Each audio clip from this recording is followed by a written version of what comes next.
अद्भुत था और मुझे विश्वास है कि कल का दिन इतिहास में तुम्हारा नाम सदैव के लिए अमर कर देगा अभिमन्यु।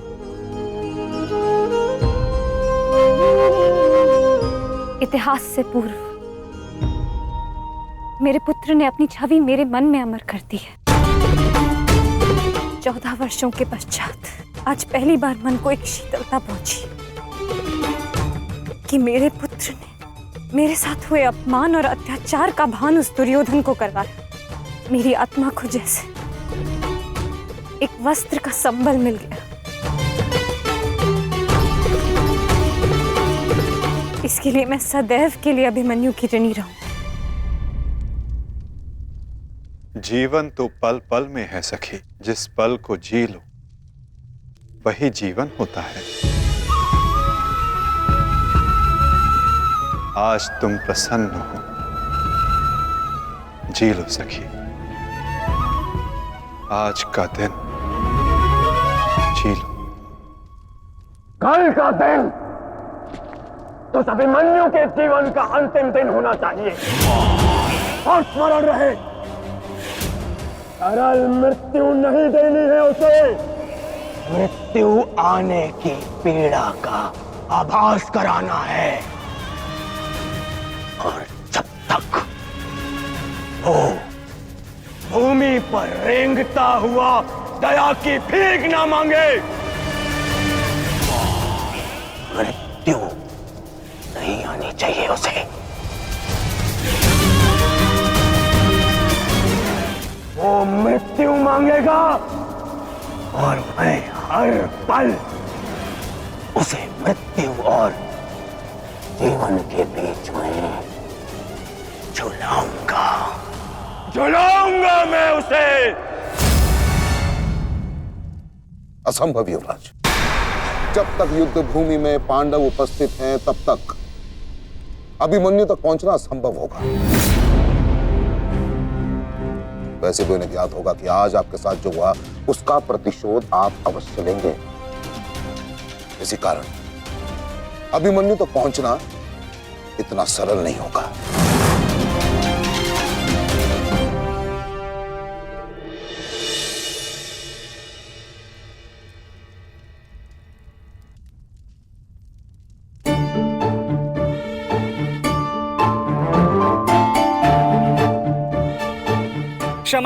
क्षमा कर दो, भूल हो गई बस। अच्छा क्षमा भी कर दो। जिसने युवराज दुर्योधन का मस्तक झुका दिया वो आज तुम्हारे समक्ष सर झुकाए मना रहा है तुम्हें। देखो, किसी ने मुझे इस प्रकार सर झुकाए देख लिया ना तो मेरा बहुत उपहास उड़ाया जाएगा। पहले वचन दीजिए कि भविष्य में आप इस तरह मेरा उपहास नहीं बनाएंगे। आपको अनुमान भी है मैं कितनी भयभीत हो गई थी। अब इसमें भयभीत क्या होना उत्तरा? आप नहीं समझेंगे, मुझे आपसे बात ही नहीं करनी। तो ठीक है, मत बात करना, परंतु कल यदि लौटा नहीं ना तो पछताना नहीं। दोबारा ऐसे मत बोलना आर्य। भाई खो चुकी हूँ, पति नहीं खो सकती। क्षत्रिय हूँ, अपने अधिकार लेना जानती हूँ। आपको लौटना होगा क्योंकि इस बार केवल मैं नहीं, आपकी होने वाली संतान भी आपकी प्रतीक्षा करेगी।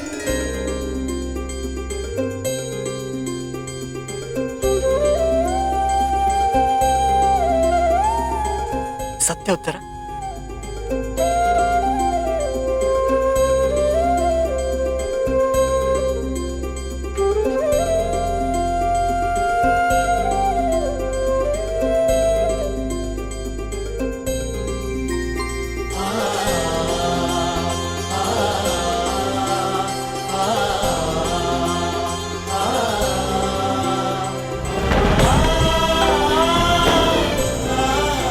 मैं तुम्हें वचन देता हूं उत्तरा, तुम और हमारी संतान सदा मुझ पर गर्वित रहेंगे। जानती हूँ आपकी संतान बहुत भाग्यशाली है। उसे अपने पिता की शौर्य गाथा सुनने को मिलेगी। गाथाएं विजय के साथ होती है उत्तरा, और विजया भी शेष है। युद्ध शेष रहे या न रहे, उस अभिमन्यु के प्राण शेष नहीं रहने चाहिए आचार्य। आप सेनापति तीरगत के वीर नरेश शर्मा, मध्य नरेश शैल्य, अश्वत्थामा आंगराज, इतने वीरों के होते हुए भी क्या एक बालक को बंदी बनाया नहीं जा सकता? तुम्हारे प्रतिशोध के लिए केवल कुशल योद्धाओं की नहीं, बल्कि एक उत्तम योजना की आवश्यकता है मेरे होने वाले सम्राट। हमारी सफलता एक उत्तम योजना में छिपी है।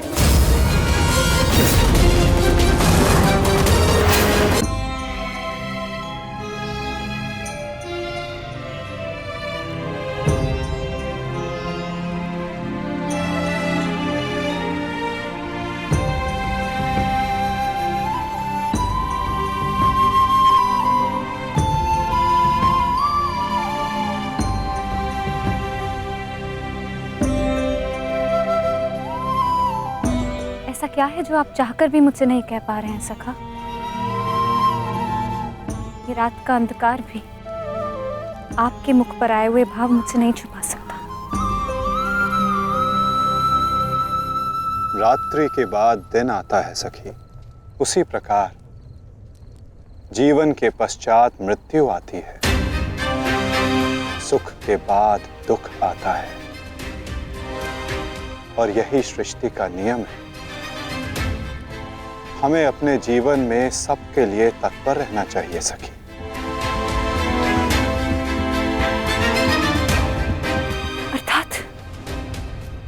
अर्थात जो मेरा भय है, क्या वो सच होने वाला है माधव?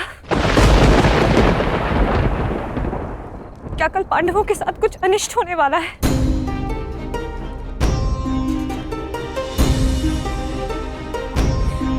आप तो सब जानते हैं ना सखा।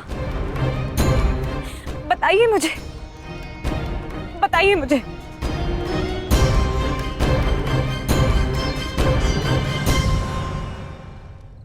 कभी कभी भविष्य का ज्ञान होना भी दुख का कारण बन सकता है सखी।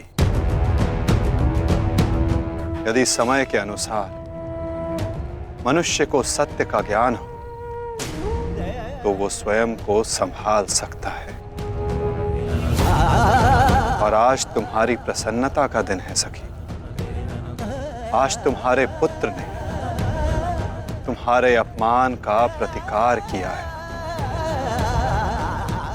जाओ सखी, जाकर सो जाओ, क्योंकि जीवन की हर रात्रि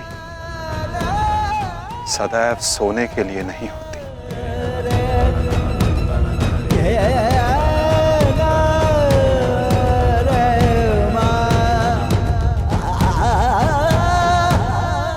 मैं तब तक सो नहीं पाऊंगा जब तक मेरा प्रतिशोध पूर्ण ना हो जाए आचार्य।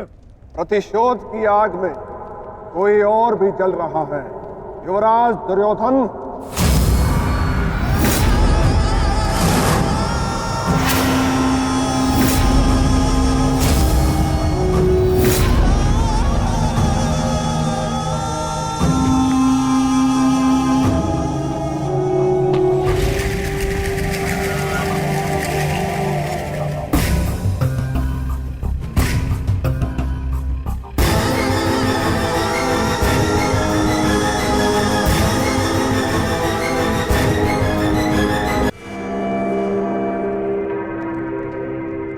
माता श्री सिंधु नरेश जयद्रथ।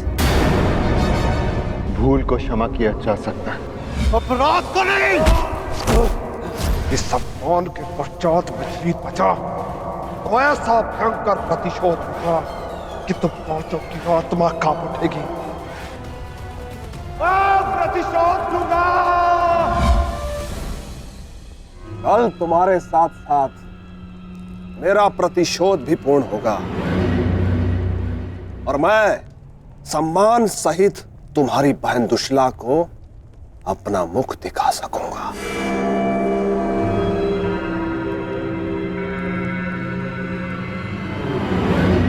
इतने समय आप कहाँ थे? सिंधु नरेश।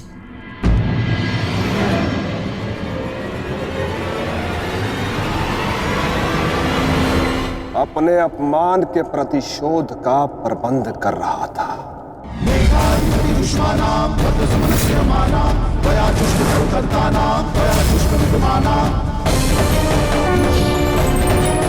पुत्र जयद्रथ, मैं तुम्हारी तपस्या से प्रसन्न हूं। मांगो, क्या वर मांगते हो? महादेव, मुझे अपने प्रतिशोध का अवसर चाहिए। शपथ ली है मैंने, जब तक पांडवों के अपमान का प्रतिशोध नहीं लूंगा तब तक मुकुट धारण नहीं करूंगा। और वो दिन कल आएगा वो दिन जब मैं पांडवों को ऐसी पीड़ा दूंगा कि वो जीवन भर नहीं भुला सकेंगे। महादेव का आशीर्वाद है मेरे साथ और मैं तुम्हारे साथ युवराज। तुम्हारी योजना और मेरा प्रतिशोध दोनों कल सफल होंगे।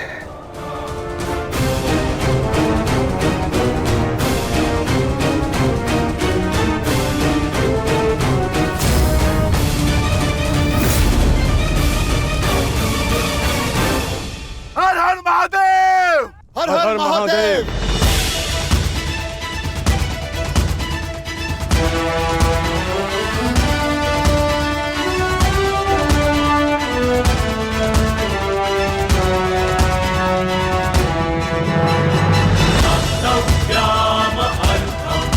सर्वोत्तम वनपुत्र, संसार के सभी योद्धाओं में तुम्हें सबसे अधिक कीर्ति प्राप्त हो।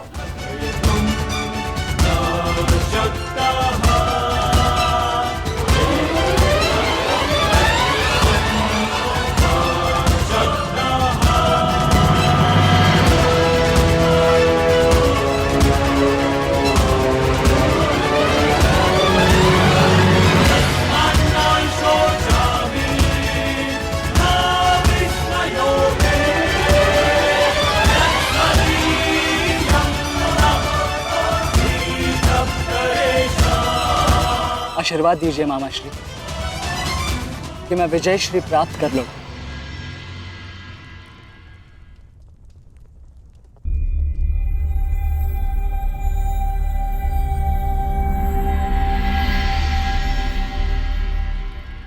विजय तो कायरों को भी प्राप्त होती है पुत्र, परंतु कीर्ति और यश केवल शूर वीरों का मुकुट बनती है। मेरा आशीर्वाद तुम्हारे साथ है पुत्र। तुम युद्ध क्षेत्र में वो कीर्ति प्राप्त करो जो तुम्हें अमर बना दे।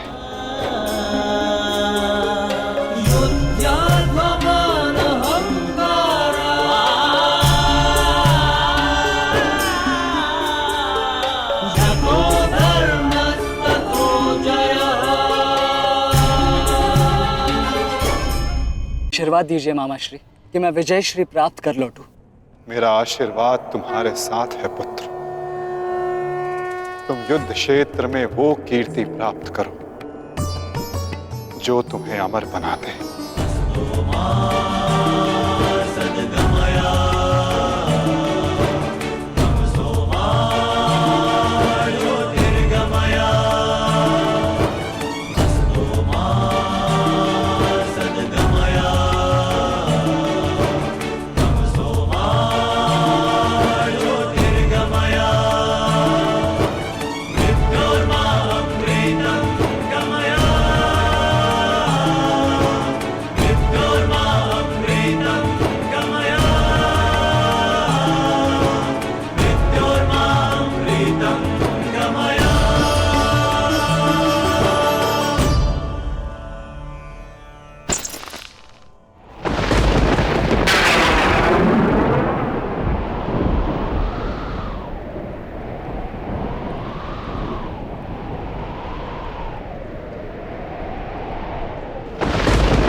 क्या हुआ अंगराज?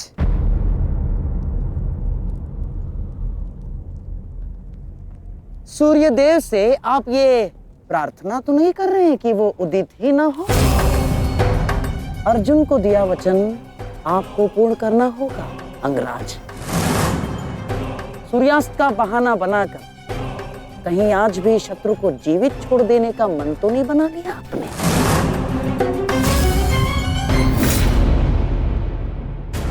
कभी कभी मौन रहने से प्राण बच जाते हैं। अब एक और शब्द अपने मुख से निकाला तो युद्ध आरंभ होने से पूर्व ही शत्रु से पहले मैं अपने पक्ष के किसी योद्धा का वध कर दूंगा। अंगराज, अंगराज आप क्रोधित क्यों हो रहे हैं? मेरे कहने का तात्पर्य केवल ये है कि आपके पुत्र वृषसेन की मृत्यु तो स्मरण है ना आपको? वृषसेन के हत्यारे अर्जुन का पुत्र ही आज आपका लक्ष्य होना चाहिए। बस मैं यही कहना चाह रहा था। कर्ण को स्मरण है मामा श्री।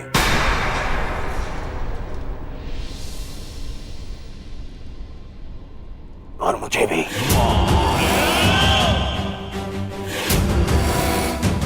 आज हम वृषसेन की मृत्यु और मेरे अपमान का प्रतिकार दोनों लेंगे। मैं केवल इतना जानना चाहता हूं कि इस प्रतिकार से पूर्व उस कौटे अर्जुन को मार्ग से हटाने का क्या प्रबंध करना चाहिए? उसका प्रबंध मैं कर चुका हूं मेरे होने वाले सम्राट।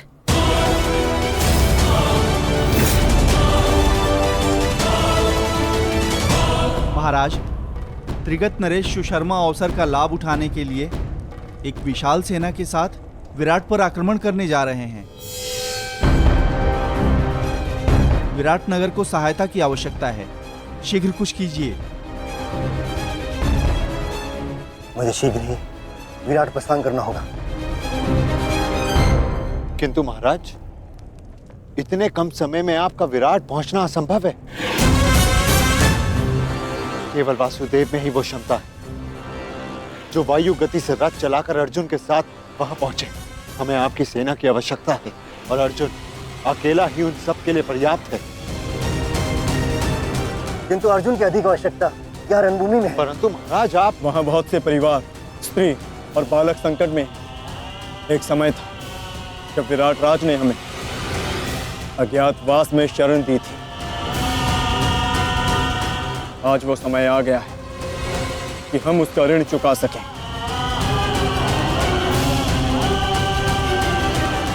और फिर अभिमन्यु भी तो यहाँ है।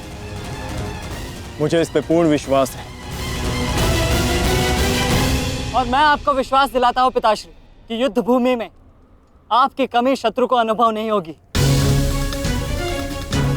जब आप सुशर्मा का नाश करेंगे तो आपके पुत्र की शौर्य की कीर्ति आपका स्वागत करेगी। चलिए माता, विराट की ओर प्रस्थान करें। जैसी रथी की इच्छा और जैसी महारथी की आकांक्षा।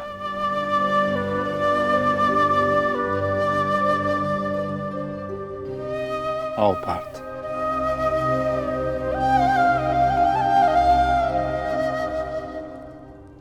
बधाई हो मेरे होने वाले सम्राट। अर्जुन रणभूमि छोड़कर विराट के लिए प्रस्थान कर चुका है।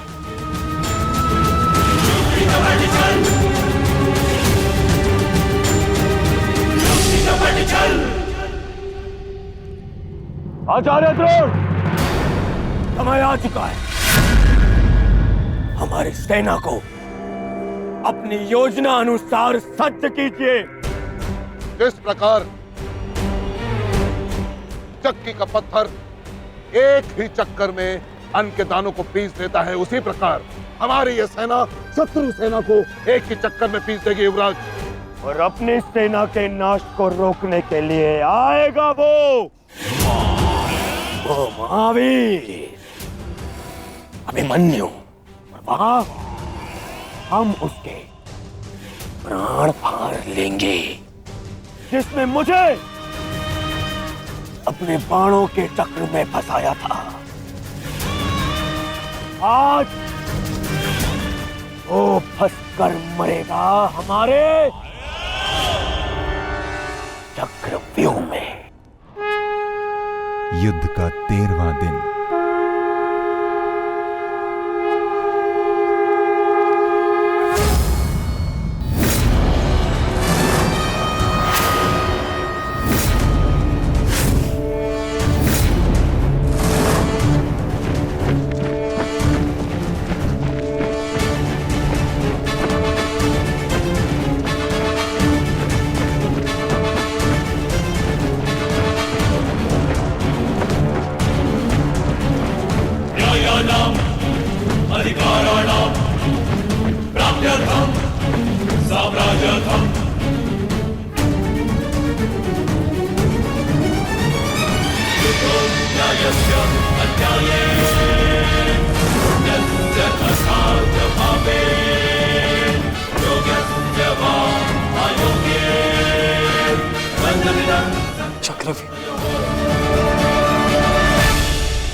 युधिष्ठिर, मैं कौरव सेनापति द्रोण चेतावनी देता हूं तुम्हें कि यदि तुम विजय प्राप्त करना चाहते हो तो इस व्यूह के भीतर आओ, और यदि तुम इस व्यूह को तोड़ने में सक्षम रहे तो हम अपनी पराजय स्वीकार कर लेंगे, और यदि नहीं तो तुम अपनी हार स्वीकार कर लेना। सुना तुमने?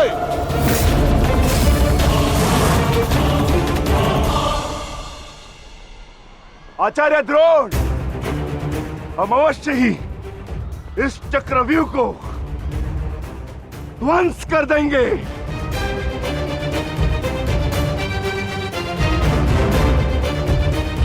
यह संभव है।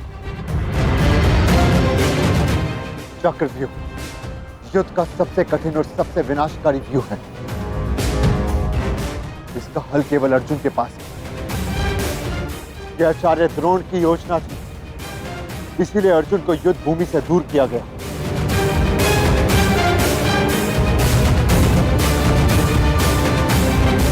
कोई तो मार्ग होगा। मार्ग है।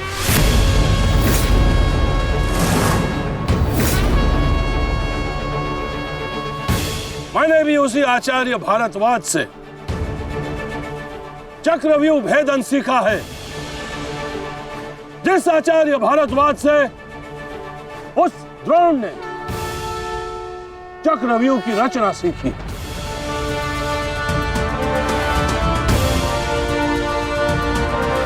इस चक्रव्यूह का भेदन मैं करूंगा।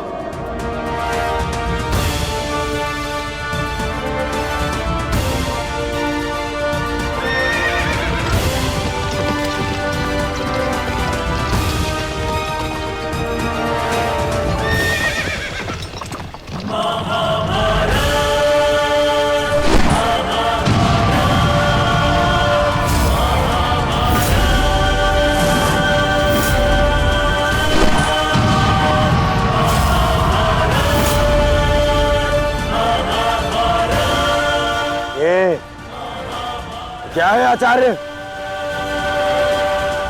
पांचाल नरेश द्रुपद तो इस व्यूह को तिनके की तरह तोड़ते हुए आगे बढ़ रहे हैं। भूल गया मेघराज कि मैंने और इसी द्रुपद ने मेरे पिताश्री के आश्रम में इस चक्रव्यूह का अभ्यास किया था। तो अपने मित्र को रोकने के लिए कोई अस्त्र, कोई शस्त्र है आपके पास? अब तो केवल एक ही अस्त्र है और एक ही शस्त्र दुर्योधन। जयद्रथ!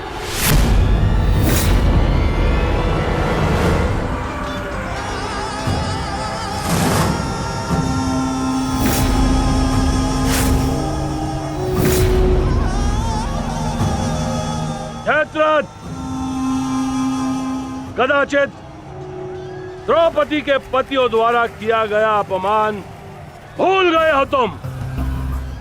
इसीलिए द्रौपदी के पिता के समक्ष उपस्थित हुए हो। आज द्रौपदी के पति हो या उसके पुत्र, कोई मुझे नहीं रोक सकता।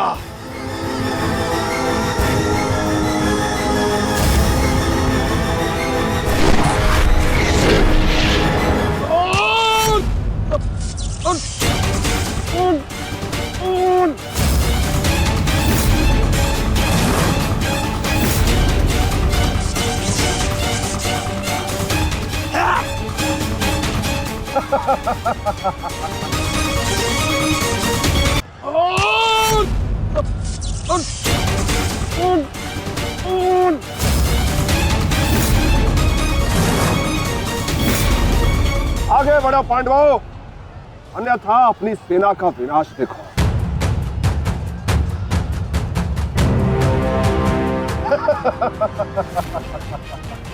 ज्येष्ठ पिताश्री, मुझे आज्ञा दीजिए। मुझे चक्रव्यूह के भीतर प्रवेश करने का मार्ग ज्ञात। मैंने पिताश्री से सुना था कि ये मैं कर सकता हूं। नहीं अभिमन्यु, मैं तुम्हें इसकी अनुमति नहीं दे सकता। धर्मराज ठीक कह रहे हैं। आचार्य ने कुछ सोच समझकर ही इस व्यूह की रचना की है। अब इसे शक्ति का सम्मिलित प्रहार ही तोड़ सकता है। मैं और भीम मिलकर प्रहार करेंगे।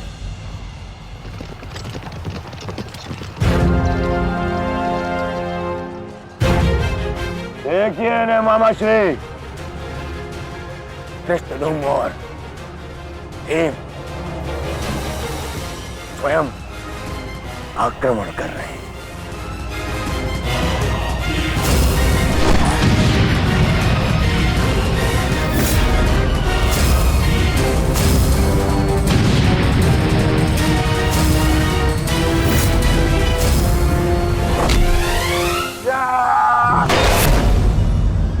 आज इनके हर एक प्रहार का उत्तर है जयद्रथ।